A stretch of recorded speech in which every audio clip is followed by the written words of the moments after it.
Hey everyone, it is late at night and I am Norman. I traded off the Ricoh watch and received two watches. Tonight we're going to look at the first of them. And I'll do my first impressions of this watch. Spoiler alert, it's pretty great.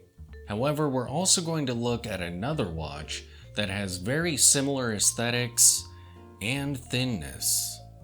What watch did I trade for the Ricoh? This amazing looking Citizen Stiletto Eco Drive watch. And the second watch we're going to look at tonight came from the same viewer and was actually a gift to the channel, the Titan watch. So let's get some first impressions of the Citizen.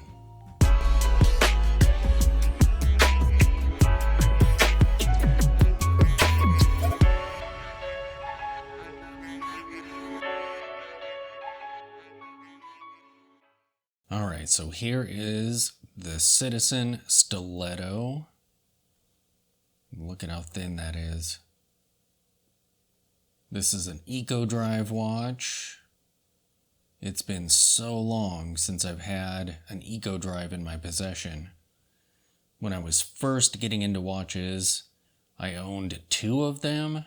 Well, I actually owned three, because I munched the crystal on my favorite dive watch at the time, which was a Citizen Pro Diver. I don't recall its exact reference. I'll throw a picture of it up there so you can see what it looked like. So I bought one just like it. So I actually had two of those, and then I had a military style, all murdered out chronograph. That was also an Eco Drive. And they were great. They just kept on running. And it's because of those that my first watch box had a clear lid on it. And I've just been buying that style ever since. But the dial on this watch is super cool.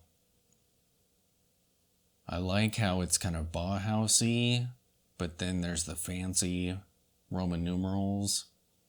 And those markers are applied and done in sort of a light matte gray. It's pretty cool. It looks great with this all black colorway, and they really stand out. It's really legible. The texture on the dial is pretty cool. See if you can see that a little bit there. Vertical lines. It's a two-hander, so if it hasn't gotten light in a long time, it's tough to tell if it's running. But after I received it, I put it on a windowsill to get a couple days worth of sunlight, direct sunlight. So far, the only problem with this watch is this strap is too long for me. So even on the smallest hole, it's pretty loose on my wrist. It's on a deployant clasp. And I actually got the box and papers for this watch. I may swap out this strap so I can give it some wrist time.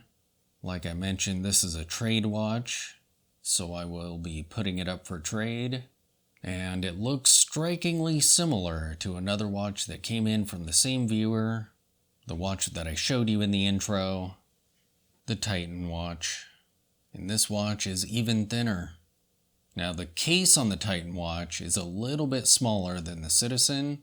However, its apparent size is larger than the Citizen's, mainly because there's a little bit more thickness here, a little bit more going on with the case that makes it appear to be smaller. And this one is just so flat that it adds a bit of size to it. But yeah, I'm kind of biased toward the Titan because it was a gift to the channel, which is super cool. Absolutely amazing. I do like its minimal dial on there. It's not quite as legible. The indices vanish a little bit. But both of these are all black watches, so I don't know. I think it looks cool. And look at how thin its lugs are. I just now noticed that. I didn't even really realize how thin those were in my previous videos, but now that I see it next to the Stiletto, which has more of standard lugs, it's pretty crazy looking. They're so thin my camera doesn't want to focus on them. That's pretty cool. Yeah, these are both super fun watches. Look at how tiny the crown is on the Titan. That's hilarious. The Citizen's is more of a standard size. The hands on the Citizen do vanish a bit. Look at that. Because they're silver. But at least you can see the markers. You don't know what the hands are pointing to, but you know they're there. So I'm going to spend some time with this watch. I'll do a full review of it. And then I will put it up for trade and see if any of you are interested in trading for this watch. My email is in the comments, so when I get to those videos, you can just shoot me an email. But before I let you go, let's do a wrist shot of this. And one of the Titan as well. And look at what I have on my wrist tonight. The pull router. This is still probably the best watch in my collection. At least the one with the most sentiment. A good friend of mine found this watch and brought it to my attention. And my lovely wife allowed me to borrow a bit of money from the family's bank account and pay that back so I could purchase it before it vanished. It's been serviced and running great, and the power reserve on this is just crazy. I feel like it runs for days. And I love that buckle. It says IWC on it, but that's fine. The aesthetic of it is super cool. Alright, so let me take this off and we'll see what the other two watches look like when you're wearing them. Here is the Citizen on my 7-inch wrist. Super thin. Yeah, that dial is really cool.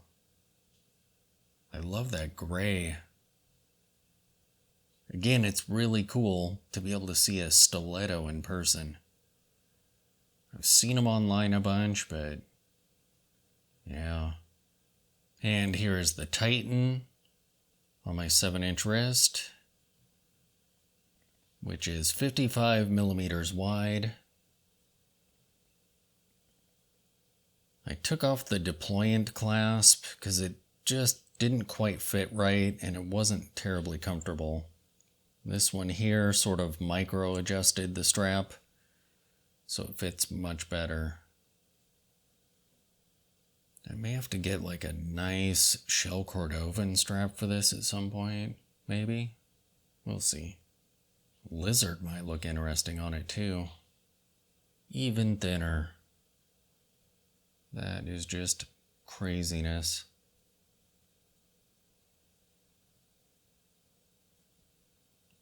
Murdered out watches are cool. There you have it, an ultra thin, brilliant Citizen watch. It's cool being able to see a stiletto in person. This is the first time I've ever seen one. However, I do prefer the Titan, mainly because it was a gift. It's such a brilliant watch. However, the dial on that Citizen, yeah. Wah. Thanks for watching.